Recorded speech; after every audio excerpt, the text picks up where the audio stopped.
I feel that, if I have to answer for the deeds done in my body just as much as man, I have a right to have as much as a man. There's a great stir about colored men getting their rights, but not a word about the colored women.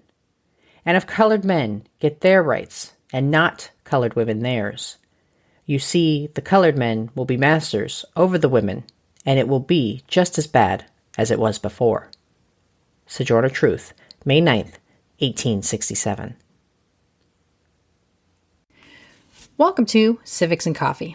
My name is Alicia, and I am a self-professed history nerd. Each week, I'm going to chat about a topic on U.S. history and give you both the highlights and occasionally break down some of the complexities in history and share stories you may not remember learning in high school, all in the time it takes to enjoy a cup of coffee.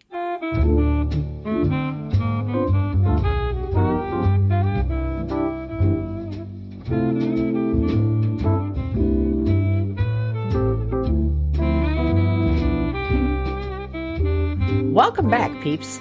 Happy New Year. How in the heck is it 2022? This year, I wanted to start out with a story of a strong woman from history. In reviewing the timeline, someone kept creeping up as the perfect candidate. Born in 1797, Sojourner Truth lived a life filled with historical events. From Civil War to the abolition of slavery to the increased demand for the franchise for women, Sojourner Truth witnessed and participated in the struggle for many of the country's earliest and most prolonged fights when it came to living the credo it was built upon. She is most famous for a speech given in 1851 at the Ohio Woman's Suffrage Convention. However, much of Truth's life as we know it today is what has been shared through the eyes of others. A woman who never learned how to read or write, Truth did not leave behind journals or letters to friends and family. As a result, her story is diluted through the interpretations of those on the outside looking in. What is known about Truth is through her captured sermons. A woman committed to her mission and talented enough to earn support along the way, Sojourner Truth preached her way into becoming a symbol for many. Given the breadth of her experiences and the events she lived through, this will be a two-parter. So, who was Sojourner Truth? What did she do? And why is her story important? Grab your cup of coffee, peeps. Let's do this. Sojourner Truth, whose birth name was Isabella, was born around 1797 in Roundout Creek in New York. Born into slavery, there were no official records documenting her birth. Unlike many owners in the South, those who claimed ownership of Truth did not maintain detailed records of the births and deaths of their human property. Her parents, James and Elizabeth, were also slaves, and Isabella was the youngest of anywhere between 10 and 12 children. Isabella did not become Sojourner Truth until 1843, when Truth went through a rebirth of sorts during a religious conversion. However, since most know her as Sojourner Truth, I will refer to her as such throughout the episode. The trauma of slavery impacted Truth's family early and often. Her parents had to suffer through the horrors of seeing their children sold off one by one to neighboring farms. As a child, Isabella only had a chance to meet one brother, Peter, before she herself was sold several times, including in 1810 to a man by the name of John Dumont. As anyone who's studied its history knows, slavery was filled with indignities and abuses, large and small. While living with the Dumonts, Truth suffered sexual and physical abuse, mainly at the hands of the lady of the house, Sally Dumont. In 1815, she married another slave, Thomas, and over the span of 9 years had 5 children: Diana, Peter, Elizabeth, Sophia, and an unknown 5th child. By 1826, as the last child, Sophia, arrived, New York was preparing to eliminate slavery within its borders, providing for a statewide emancipation in 1827. Under the state law, anyone born before 1799 would be emancipated on July 4th, 1827. Anyone born after 1799 would have to remain in service until they were either 28 for men or 25 for women. Truth entered into an agreement with her owner, John Dumont, for emancipation a year ahead of the law's effective date. However, in what I'm sure everyone will find a complete and utter surprise, Dumont reneged on his promise. Faced with this fact, Truth decided to emancipate herself. Committed to being fair and not shirking Dumont of, quote, deserved labor, Truth stayed through the summer and spun 100 pounds of wool. Once the work was done, Truth set about on her journey towards self-emancipation. Gathering a few minimal belongings and her youngest child, Sophia, Truth left Dumont's property and sought refuge with a neighboring abolitionist family, Isaac and Maria Van Wegnen. Dumont learned quickly of where Truth went and sought to reclaim his human property. The Van Wegens agreed to buy Truth and her daughter from Dumont, paying him $25 for mother and child. Truth was free, but at what cost? She left her family knowing her children were committed to Dumont until they came of age. And part of the agreement Truth had with Dumont provided that if she stayed until the predetermined time, Dumont would emancipate her and Thomas and issue a plot of land with a small cottage. However, considering he already backed out on the timeline, citing an injury to her hand and the loss of work as the reason, who's to say he'd follow through with divvying up the land as previously promised? But if she knew emancipation was coming the following year anyway, why would she choose to run away and risk the danger? Truth later said she did not run off, but walked away from her situation, feeling she fulfilled her duty to Dumont. Whatever her reasons, she made the heartbreaking decision to free herself, leaving her remaining children in bondage and separating from her husband Thomas. Upon her release from slavery, Truth found religion, and it became a major influence in her evolution from Isabella the slave to Sojourner Truth, the abolitionist preacher. Initially drawn to the Methodist sect, she helped to establish the Kingston Methodist Church in 1827. While she was developing her faith and honing her skills as a preacher, Truth discovered her former master, John Dumont, had sold her son Peter to one of his in-laws. Unable to carry out the tasks envisioned, Peter was sold again to a family in Alabama. While New York law prohibited the sale of enslaved individuals anywhere that slavery would remain after the emancipation date of 1827, it was largely ignored by individuals looking to eke out as much money as they could prior to losing the valuable commodity. Upon hearing of her son's illegal sale, Truth set about getting him back. A former slave who had no money to speak of and who couldn't read or write committed herself to getting her son back through the only recourse available to her, the courts. With the assistance of several abolitionists, Truth filed a complaint with the Ulster County Grand Jury. It took nearly a year, but Truth was successful in regaining custody of her son Peter and became the first black woman to successfully sue a white man. Truth struggled early in her freedom. Being poor, uneducated, and black, her options were limited. After moving with her son to New York City in 1829, Truth worked primarily as a domestic for fellow Methodists, including the man known as Prophet Matthias, Robert Matthews. Considered a cult leader today, Matthews claimed Jesus spoke through him and constantly warned the day of judgment was coming. While some were skeptical of his abilities and prophecies, Truth was fascinated and committed to her belief, not only providing labor as his housekeeper, but also handing over her hard-earned money to help fund his lifestyle. The Matthias Kingdom, as it came to be known, emerged in the summer of 1833.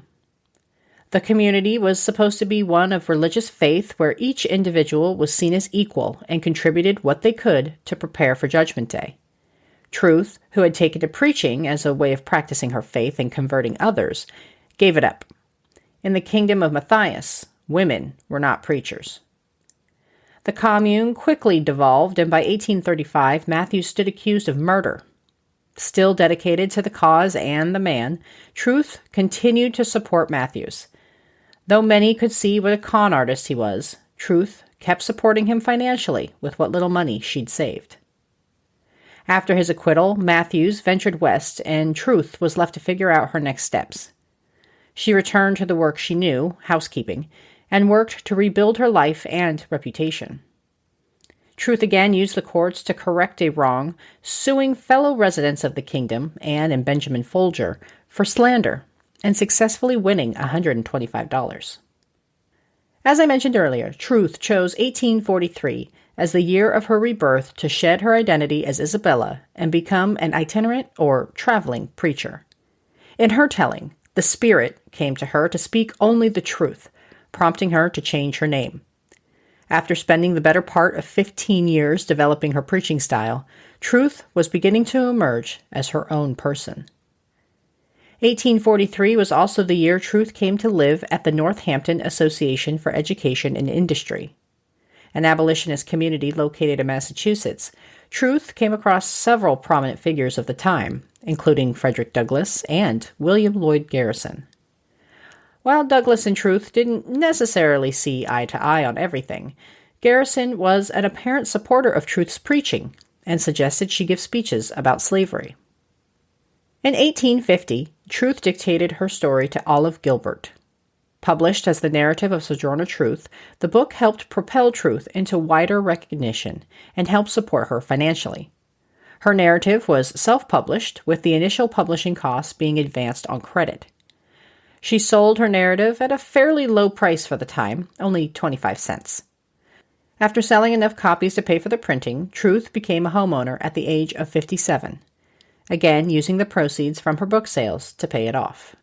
If you've heard of Sojourner Truth, it is likely as a result of her 1851 speech at the Ohio Women's Rights Convention. Known as the Aren't I a Woman or Ain't I a Woman speech, Truth is memorialized for her apparent strong conviction of being eligible for the same rights as men. And though powerful in its own right, it's not cited as accurate by the history community. The main issue with the Aren't I a Woman speech is the timing of its publication, which fell 12 years after Truth's appearance. Contrast that to the more timely published Marcus Robinson version, who was on site and in place as the secretary of the meeting, and most historians agree that Robinson's version is the most accurate and reflective of the actual words spoken. Published on June 21, 1851, just a few weeks after her speech, Truth's words, while perhaps lacking the imagery conveyed in the later version, still drove home her point. Quote, "I am a woman's rights. I have as much muscle as any man, and can do as much work as any man. I have plowed and reaped and husked and chopped and mowed, and can any man do more than that? I have heard much about the sexes being equal. I can carry as much as a man, and can eat as much too, if I can get it. I'm as strong as any man that is now. As for intellect, all I can say is, if women have a pint and men a quart, why can't she have her little pintful? You need not be afraid to give us our rights for fear we will take too much, for we can't take more than our pint'll hold. The poor men seem to be all in confusion and don't know what to do. Why, children, if you have women's rights, give it to her, and you will feel better. You will have your own rights, and they won't be so much trouble. I can't read, but I can hear. I've heard the Bible, and have heard that Eve caused man to sin. Well, if woman upset the world, do give her a chance to set it right side up again." End quote. Truth was a supporter of and preached for abolition, temperance, and women's rights. Oddly enough, during one of her speeches in support of women's rights, she was accused of being a man and was told to bare her breast to the women in attendance to prove her femininity. Perhaps it was her height, a towering 6 feet, or maybe it was the message she had. Either way, the men in attendance were convinced Truth was misrepresenting herself and suggested she go off stage and expose herself to prove she was who she said she was. Well, I think most of us might flip those in attendance the bird. Truth didn't miss a beat. Instead, she told them she would show her breast to the whole congregation. She pushed against convention, stating it wasn't she who would be ashamed. Challenging her detractors, Truth apparently, quote, quietly asked them, as she disrobed her bosom, if they too wished to suck, end quote. Yeah, you heard that right. Mic drop. Despite a few setbacks and charges of misrepresentation, Truth spent the rest of the decade traveling and preaching, embracing spiritualists at meetings of the Progressive Friends, code for Quakers, Truth likely would have continued in her travels had she not been interrupted by a minor thing known as the Civil War. And here is where I think we will break in her story. Come back next week and hear about the various presidents Truth met and what impact she made to freed slaves and the fight for women's rights. If you've been enjoying the podcast, please consider supporting the show either through Buy Me a Coffee or through rating and reviewing the pod. Submitting reviews, buying a coffee, and information on source material can be found on the website at www.civicsandcoffee.com. Thanks, peeps. I'll see you next week. Thanks for tuning in, and I hope you enjoyed this episode of Civics and Coffee. If you want to hear more small snippets from American history, be sure to subscribe wherever you get your podcasts. Thanks for joining me, and I look forward to our next cup of coffee together.